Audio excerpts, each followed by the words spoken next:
ধাপের বেতন বৃদ্ধির মধ্যে যে বিশাল ফারাক তা দূর করা হলো আমাদের সময়ের দাবি।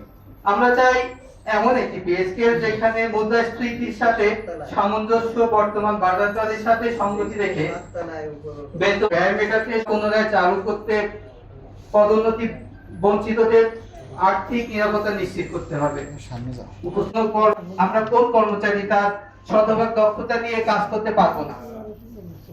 তাই এই সমৃদ্ধ ও বৈষম্যহীন রাষ্ট্র গড়তে হলে আগে প্রজাতন্ত্রের সেবকদের আর্থিক নিরাপত্তা নিশ্চিত করতে হবে। পরিশেষে আমি সংশ্লিষ্ট কর্তৃপক্ষের কাছে বিনীত আহ্বান জানাই, আমরা মাঠ পর্যায়ে কর্মচারীদের কষ্ট অনুভব করব। ছাত্র জনতা এই নতুন বাংলাদেশে আমরা একটি শোষণমুক্ত এবং ইনসাফ ভিত্তিক বেতন কাঠামো আশা করি। অতি বিলম্বে সকল বৈষম্য দূর করে নবম পে স্কেলের ঘোষণা দিয়ে সাধারণ কর্মচারীদের মুখে হাসি ফোটানো, এটা আমাদের প্রত্যাশা।